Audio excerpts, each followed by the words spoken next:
Warning! Do not watch this if you have a fear of bellends or herpes. If you do not have a fear of herpes, then you're an idiot. It is a very horrible, life-threatening disease. You have been warned.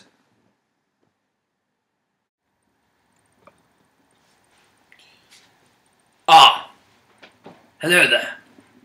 My name is Dr. Pestlethwaite. You may know me as a physician, as a historian, as a mathematician. But today I'm here as your storyteller. As you know, I am an avid reader of history.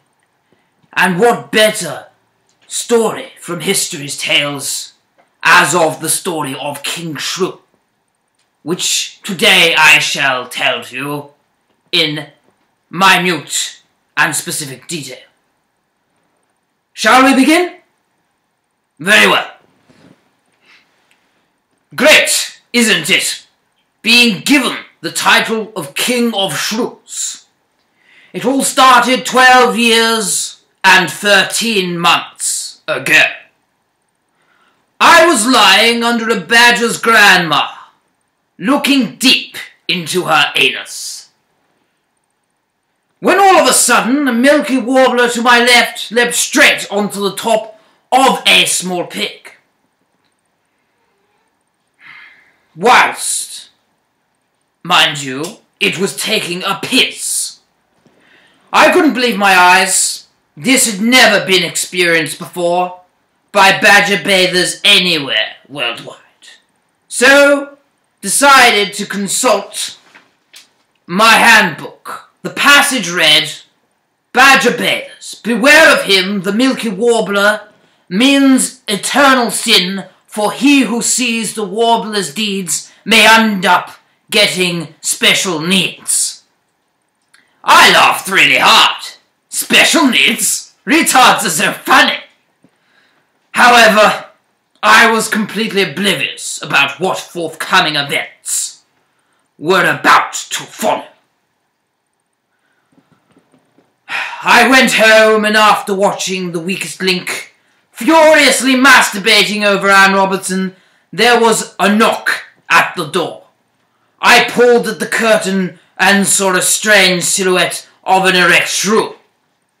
I invited inside for some chamomile tea this man and his shrew, complimenting his huge phallus, although the man was a figment of my imagination. We sat down and played a game of Scrabble. The shrew won with a triple word score using the word manipi. This word, he told me, was a shrewish term for God, and I believed him. We then settled down to Midsummer Murders and talked about how funny it would be to crush somebody with your penis.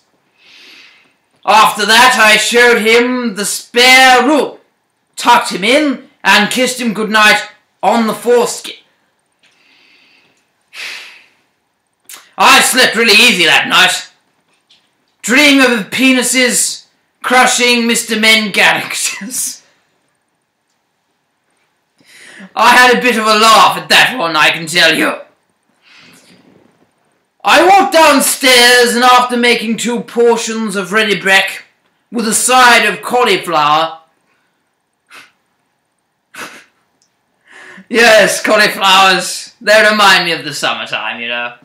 I always love cauliflowers because they remind me of my ma and papa in springtime of France. But I digress. I went to collect the shrew from his bed. He was gone. I ran downstairs crying, when through the door came a Tesco's bag. Excuse me, I'm a little parched.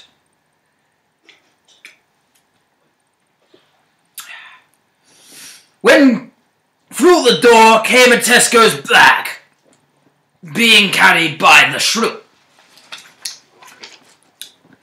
After asking where he went, he said he'd done some shopping. He went to collect some ready brek and cabbage because, seeing there was only enough for 2, he wanted extra as he is reasonably greedy and likes double portions. The git. I was relieved we were missed We reminisced on the previous night, giggling like gays, and played cricket with his fans. For the ball we used an extra cabbage that the Shrew had bought. That afternoon we walked into the local village. The Shrew told me all about the time he spent in Nam, and how fun it actually was. A bit like playing Laser Quest, apparently, except you actually get your money's worth. Well, I didn't take too much persuasion, and after that I enrolled myself into the army. My first task was to control a large primate, and eventually became clear why. Guerrilla warfare! I found this quite peculiar. Surely the WWF is against this kind of happening. So to clarify, I consulted my guidebook on the history of guerrilla warfare.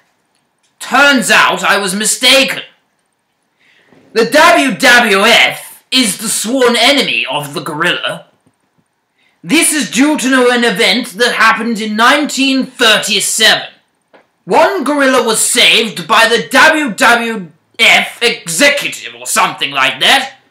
He took him to his home and nursed him back to health. However, there was much regret as when the eccentric... Oh, excuse me, I'm quite drunk. When the executive come home after...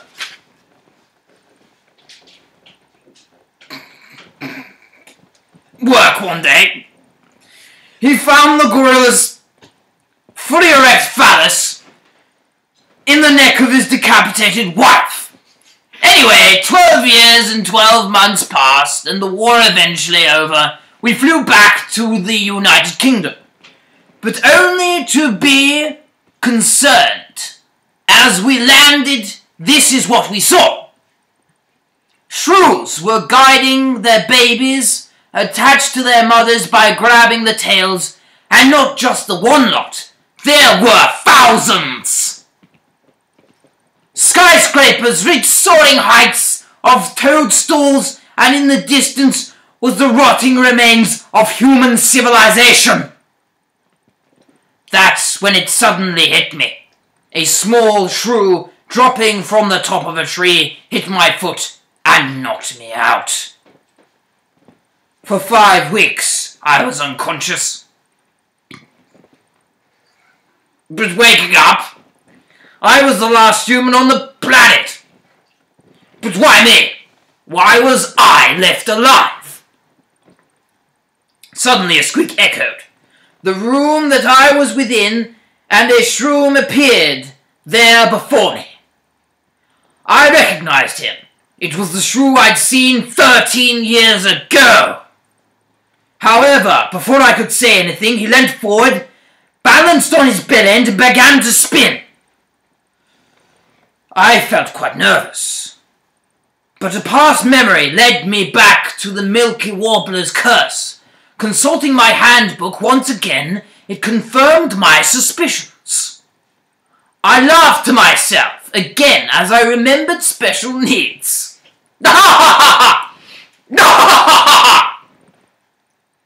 I said to myself in my head. After interrupting visions of chasing cripples with steamrollers, a loud humming occurred. It was similar to that of a lemur opening the lid of a box of some Dairy Lunchables. Then, through the roof, came 25.5 shrews. One had been decapitated from a large spoon. They stood on the floor. I leaned forward and synchronized with them. 25.5 shrews were spinning before my eyes, and I with them in perfect unison. Don't ask me how I knew this, and don't ask me how I predicted their movements before they even knew them. It was as if fate was on my side. A small human head-sized hole appeared in the ground, followed by hot, juicy shrew sperm filling up the hole. This led to a synchronized shrew orgasm, which, if you aren't sure, Sounds like a sneezing worm. Just 100 times louder. It was very, very deafening indeed. They started to freeze the hole holding the cum, and some substance was removed. I shuddered at the thought of the crazy sperm structure. Such demonic things should not exist in this world, but there I saw, beholding it all in my eyes. They proceeded to walk towards me with their dropping bellends. I closed my eyes and embraced myself for the worst, when I felt something placed on my head. I opened my eyes carefully, and before me 25 shrews kneeling down. "Manipi!" they said. "Manipi!" All were chanting this word over and over again, and finally I recollected where it was. From the Scrabble game.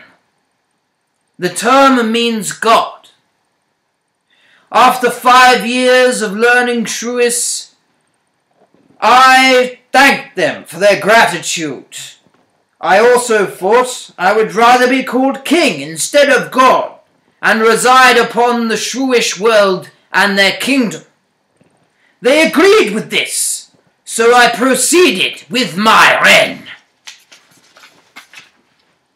I soon renamed the United Kingdom to the Shrew-nited Kingdom. A long time had passed, but why did all this happen?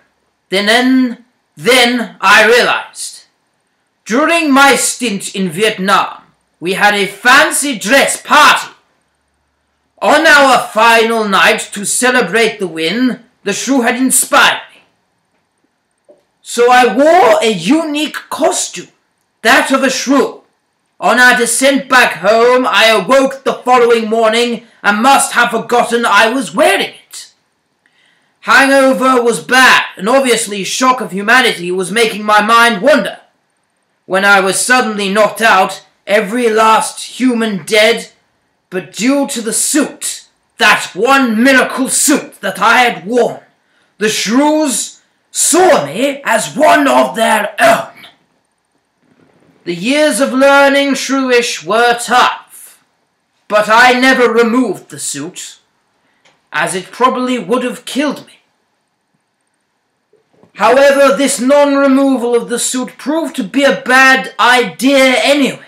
The artificial fibers of the suit mixed with my genes through sweat, causing mutation.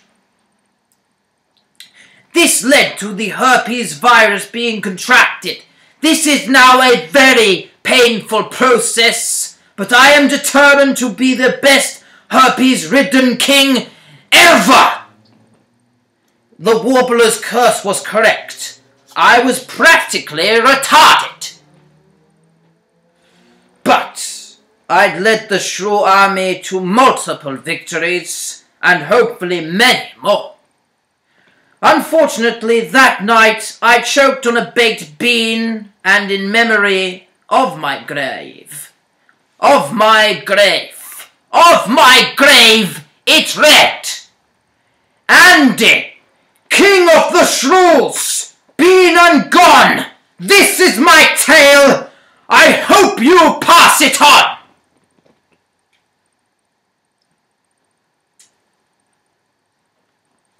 And that, my friends, is the epic yarn of the tale of the King of Shrews. Thank you, and good night.